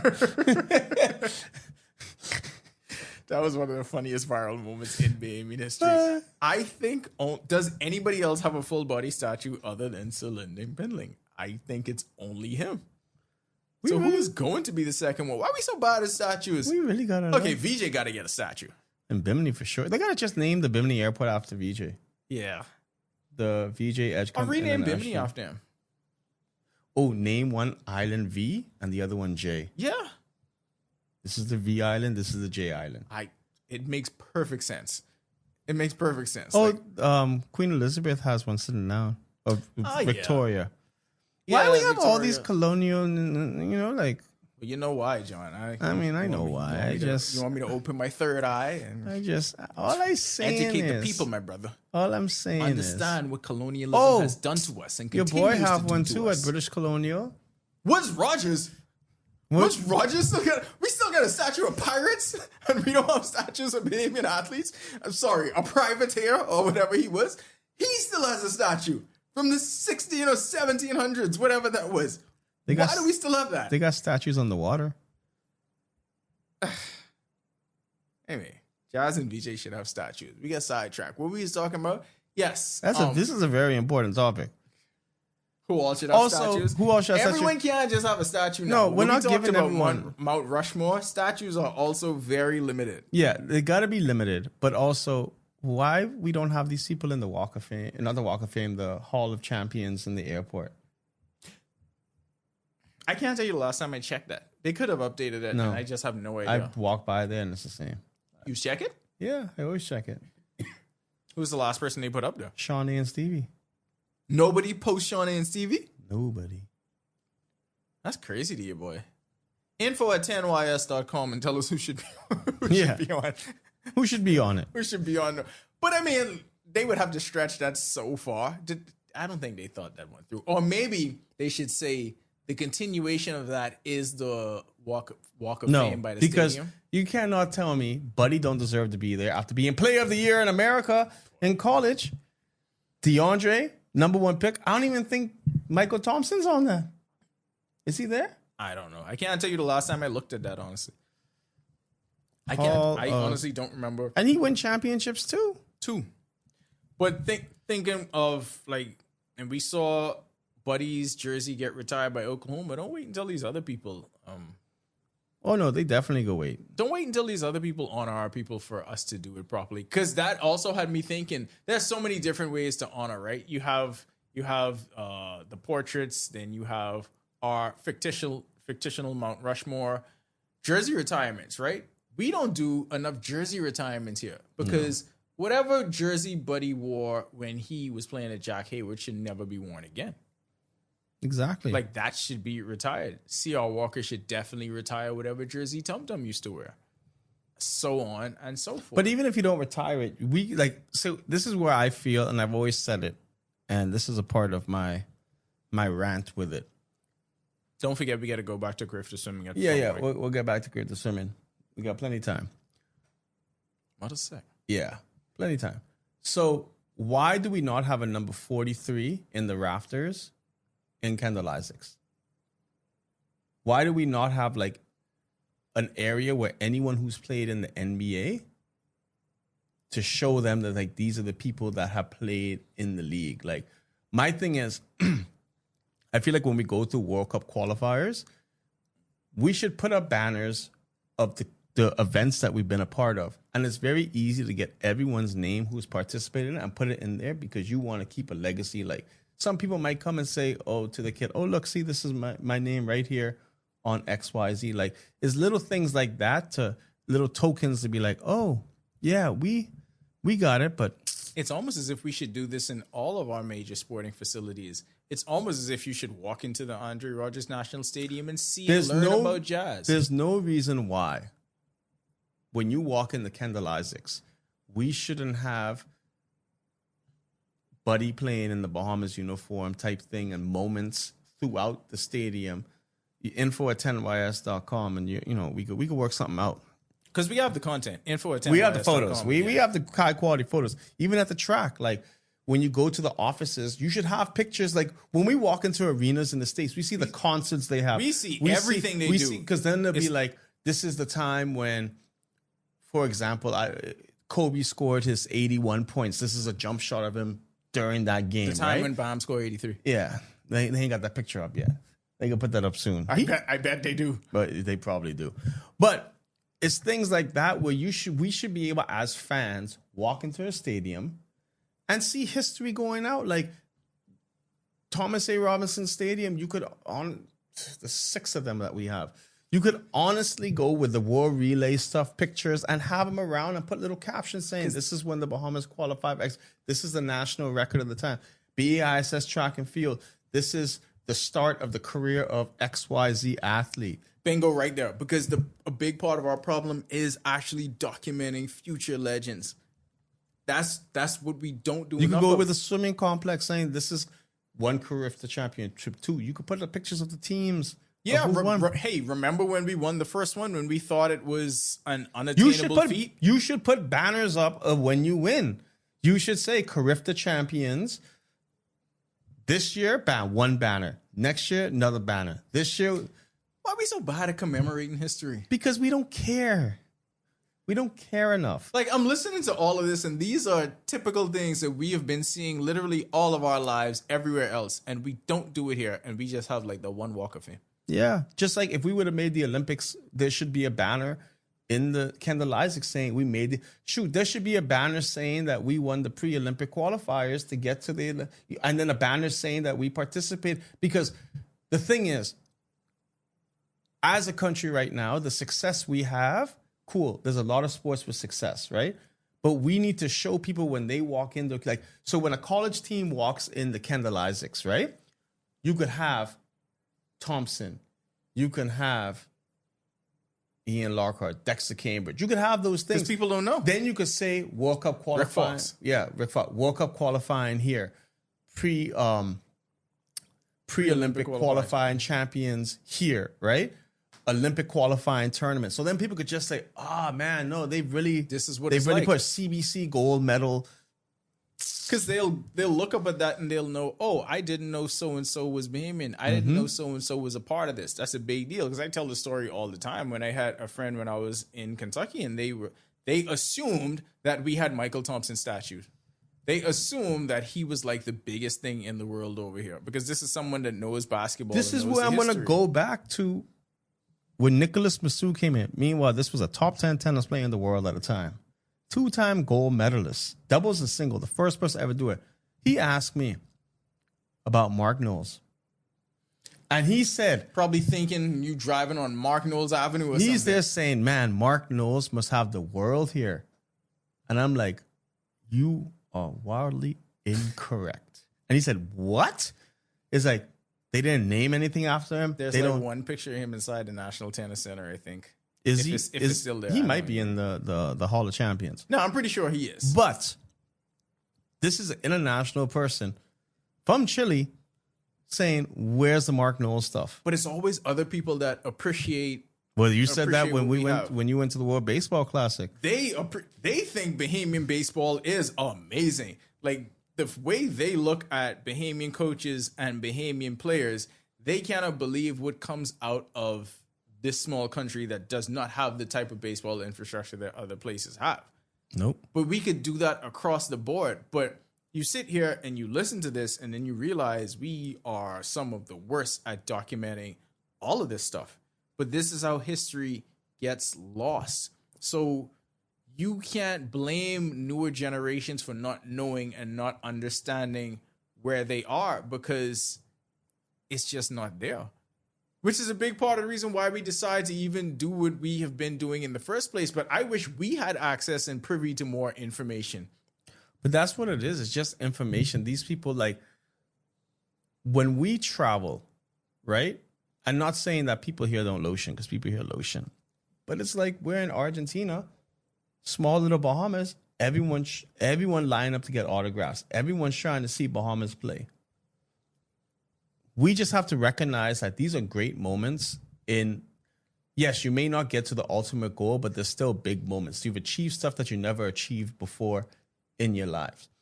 And like I say, I just feel there's a lot of empty space in all of our stadiums that could be used and utilized to say, hey, let's show off what it is. Because you can get a wide shot of a Carifta thing of a full stadium and just say, this is Carifta 2013 Bahamas. All their banners should definitely be up there. So like when I know there's a lot going on right now about, what temperature the pool is. But during the historically coldest time in Bahamian history ever recorded. We record that. Yeah. Ever recorded. But like the people that were on that first team, the people that were a part of starting this rally, like the kids doing it now should know their names. Yeah. The kids doing it now should have ones to look up to and be like, oh, they started all of this. Because at this point now, there are kids that came into swimming and all they know is that the Bahamas been dominating Carifta. They don't know anything other than that. But know where it started. Ariana Vanderpool-Rawlings should be here. All of them should be up there. Even Joanna should be up there. Yeah. Chris Fizukis, Jeremy Knowles. You had Nicholas Reese and these are guys that have been in the Olympics. Like I remember going to school and we had like 2-3 Olympians just around in high school just swimming. Like I wonder if you tell these people, but it's like the thing, could you tell me about how the 90s was? And it's just like, well, these guys were insane athletes. Like you could just see the people and just be like, they competed at the highest level of whatever. And Ariana is the one who broke an Olympic final. Broke barriers for the Bahamas, winning medals. Like this is the whole thing. Like Carifta is one thing, but you got to sustain the success. And we can always discuss what's the where about. What's But the reason? what's the there's a reason why? disconnect? Yeah, we go to Clifton, we dominate, and then after that, because I'm seeing people from Cayman, people from Jamaica, people from Trinidad and Tobago at these big events, these world championships, qualifying to other rounds in the Olympics, and it's just like, where's the disconnect? And it's not taking away anything from Carifta swimming. We just have to figure out what's the next step. But you think the fact that we don't document and celebrate any of this beyond the moment that is happening right there, could that even play a role in it though? Because I know representation matters. And when you have people that you can look up to and you can say that is an attainable goal, that's an achievable goal, that actually changes the mindset of the people chasing it, right? Like I remember us talking before and saying college basketball and even the NBA seemed very attainable to Buddy because he was just off the heels of watching like Magnum get there. Mm-hmm. So like when you see people do it, it means something different. Like watching Jazz doing what he's doing right now means the world to this younger generation of Bahamian baseball players because they can see it. But do the swimmers have that? But you said Jazz means the world. We forget. Remember when Anton scored that run? Yeah. How that was the craze of like, oh man, Anton Richardson, he scored that Derek Jeter run, blah, blah, blah. Like people were going crazy with that because that's when everyone started buying the sleeves for the mitts, the sliding mitts and everything. And it's like, that's what we have to embrace. Like I just saw a video of Omir Norchad, right? First Nicaraguan guy to ever play in the NBA. People taking flags out there, celebrating, talking to them, just saying how proud they are that someone, like we're to the point where we're just so entitled that we expect these people to be in the league and this, that you don't understand like how special it is to go watch LeBron James, but also how special it is to see our own at the highest level they're getting paid millions of dollars. Great for them. But you got to go sometimes and just embrace the moment and just say, all right, he may score 4 points this game, but guess what? This is just a crazy thing that you see this kid growing up and it's like, hey, now he's there. And do that thing to develop that culture here. I want to shift gears to swimming. Oh yeah, we still got to shift gears to swimming. We told you we were coming back. So we talked about whether we would be going to Grenada. It was easy last time because Curve 52 had both in the same place. You think the people could send one of us to Grenada and one to Martinique? info@10ys.com if they're interested. Because they're chasing what? 8? 9 out of the last 10? Like that unquestioned dynasty in the region. So no matter how much they row home, unquestioned dynasty in the region. But they like to row though. It's chasing history, chasing number 8. So info@10ys.com if you want to send part of the team there as well. Now, which part that could be? Cardo. Now let's shift gears to the NBA, and it is awfully quiet on the DeAndre Ayton front. Woo! Awfully quiet. Let me tell you something. There's been a lot, and we talk about this every week because we deserve to talk about it. Haters gonna hate. Awfully quiet now because you know the thing about it is, and you know what I realize. First of all, we should not have to be the people ragging on DeAndre and trying to defend. We should be the people defending DeAndre 24/7. Well, this platform is going to be at the forefront of the DeAndre Ayton defense 100% of the time. He would have to do something criminal. Like, and actually criminal, not just being questioned for it. He would have to do something like really criminal for us not to be at the DA defense. I'll say that right now. I ain't here trying to be objective. No. We didn't build this platform to be objective. No. We built this platform to say what we think. Mm-hmm. And my thing is, like, because he expressed a level or he showed a level of immaturity, I think it was so overblown for the entire basketball world to just come down on him for no reason other than it just became the cool thing to do. And it's almost as if mob mentality took over.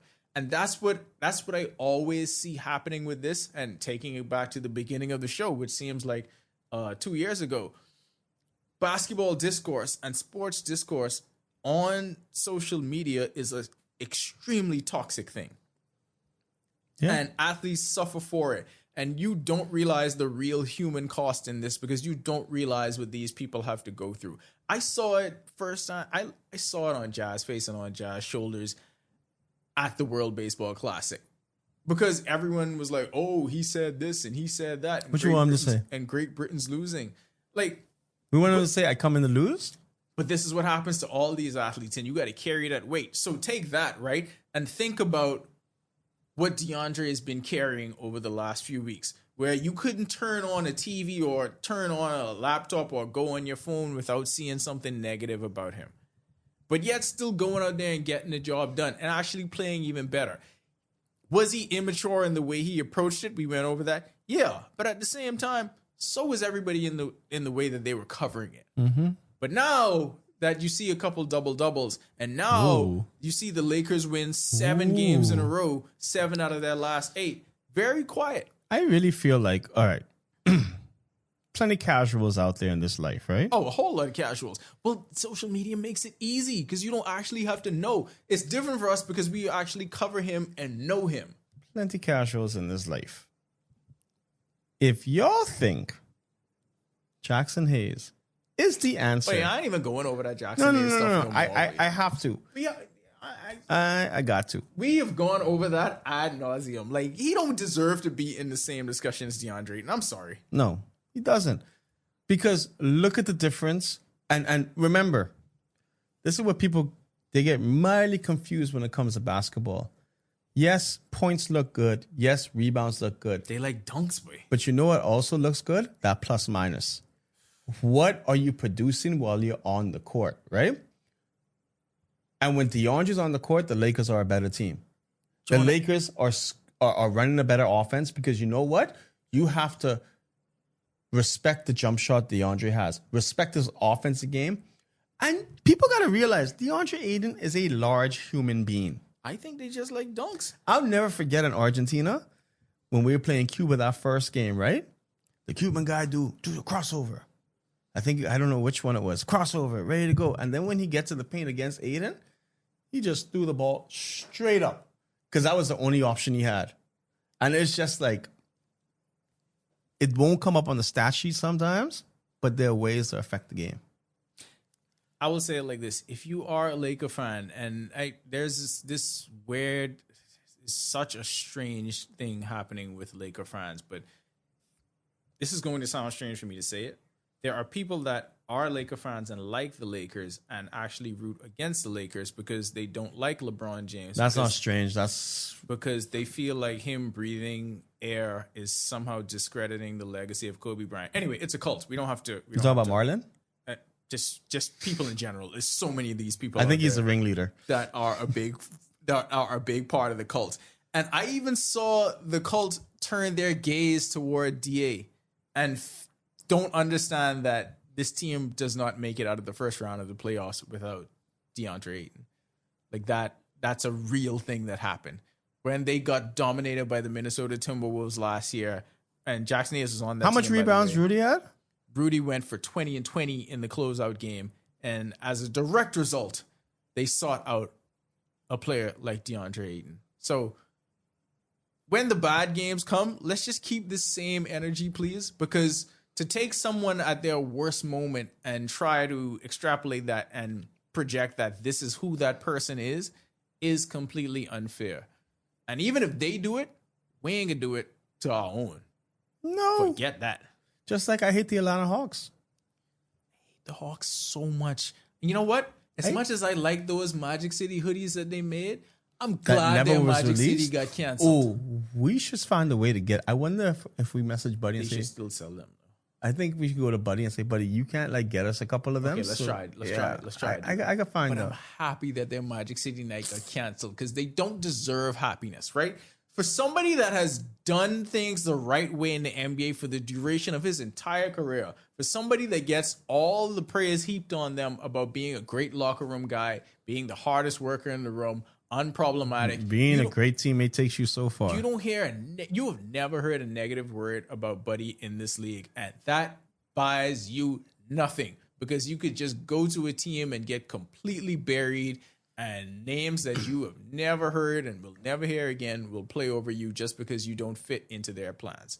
So I want people to remember stuff like this and what's happening with Buddy in Atlanta. The next time a player who has the ability to tells you where they want to go and tells you what situation they want to land in and takes control of their destiny, control of their employment, remember that this is what it could look like on the other side. This what you all want?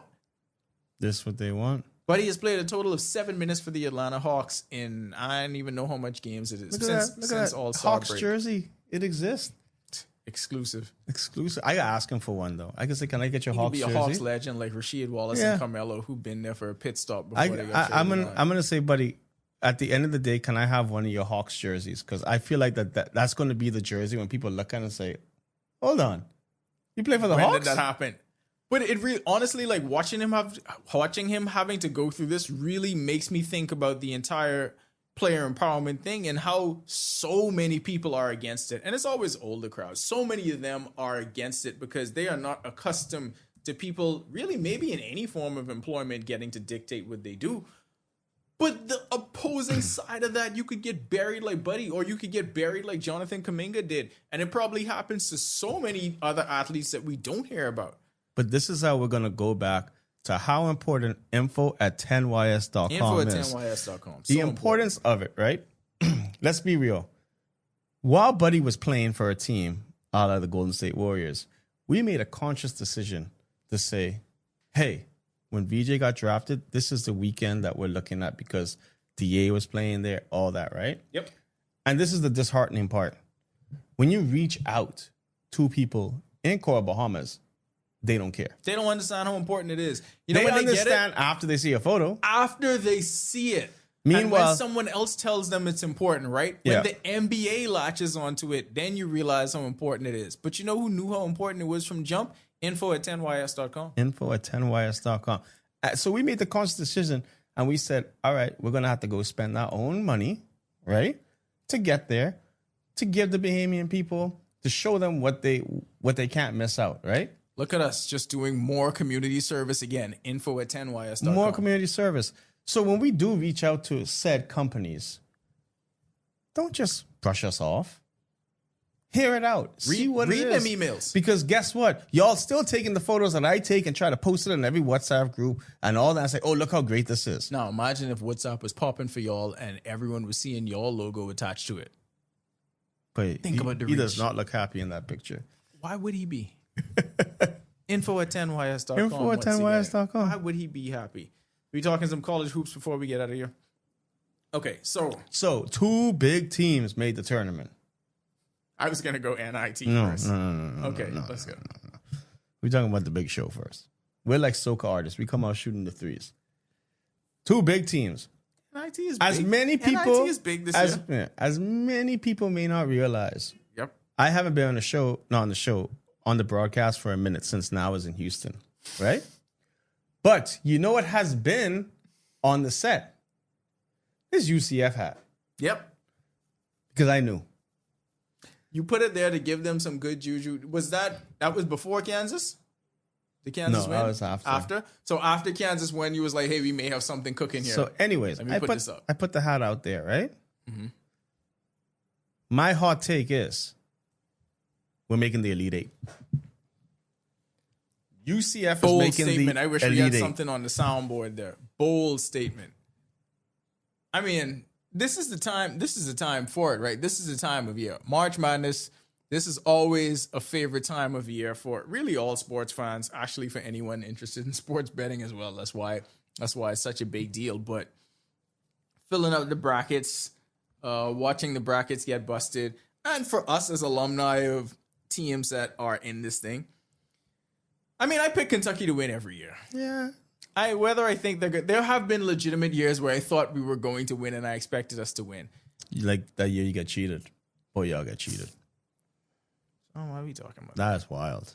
That's still wild to this day. I'm just saying that's still wild to Nigel this day. Hayes had the ball in his hand. The shot clock was red. All It of a was sudden, shot clock we cannot violation. review nothing. It was a shot clock violation, clear as day. This is why you need documented history. Anyway, let's come to 2026. But I have legitimate reasons, and we have legitimate reasons to follow Kentucky basketball because you got Mikhail McLean, assistant coach, Willis Mackey, grad assistant, moving up the ranks, and as a member of the coaching staff, but Mikhail is only a few steps removed from the big seat.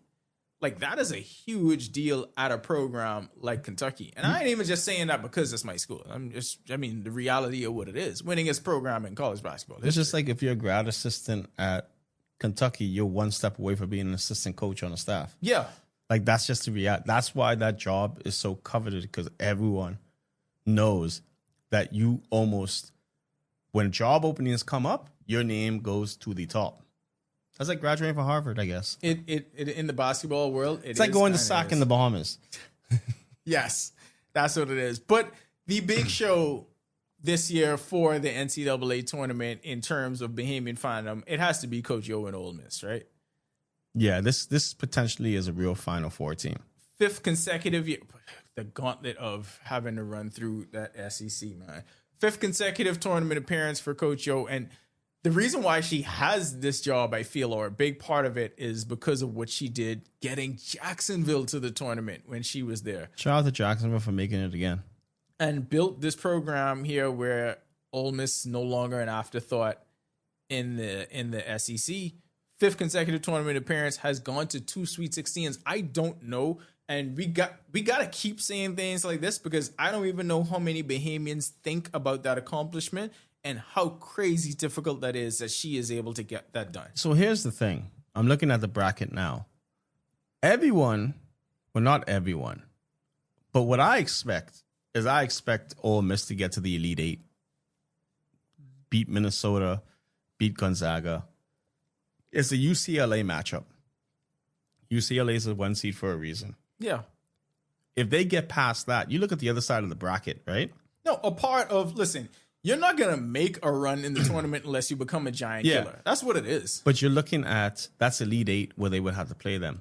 Their Final Four opponent is either going to be a LSU or Duke. We saw they have the ability to beat LSU. Yeah, they have the ability to play against anyone, any team. So not to worry. I could see them making the Final Four, right? And then you got the other side of the bracket where it just be like, you deal with that when you have to deal with that. I just want, if this is the year that this seems prime for them to be the year for them to make a run. Yeah. And to me, it's one of the most impressive things I've ever seen in Bahamian sports, what she's been able to do at Ole Miss, because she's a CEO of a program. Mm-hmm. She had, to take a football expression, she put her fingers in the dirt.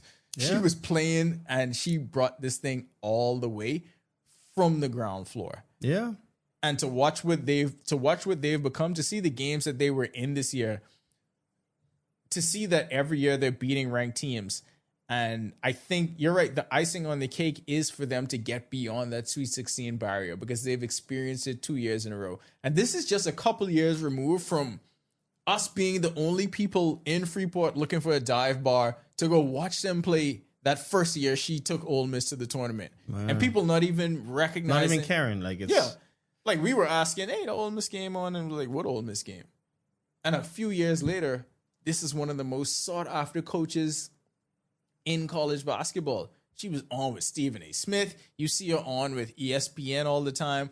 Her personality, the way she coaches, the way she sells that program, we haven't seen anything like this in Bahamian coaching. She is literally one of one. Mm-hmm. But I still feel like that's underappreciated. She at every turn, whenever there's, whether it's Battle for Atlantis, whether it's Bahama Hoop, she gets her team here. Yep. So people can see them play. So her players can see her operate. But it isn't even just that. She had Valerie Nesbitt. Then we're gonna go with Rima Collins, who was there, and now she's CUSA Player of the Year, Newcomer of the Year, first team. She's like LeBron James right now in CUSA, making all the first teams. But she has always supported Bahamians, regardless of what it is. Yeah. And like you say, you go into Freeport of all places, you would expect them to say, hey, we're going to have a watch party somewhere, or this or that. I just hope it's like that now. I hope we got to the point where we're like that now. Okay, here's what we're going to do.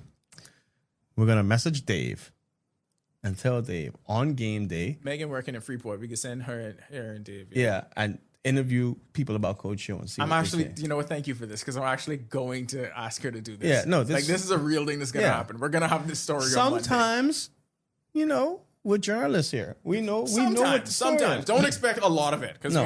we ain't trying to do a lot of it. But like sometimes we'll dip our toe and do. But why is there not a watch party? There should be. And you know what that had me? You know what that had me thinking of?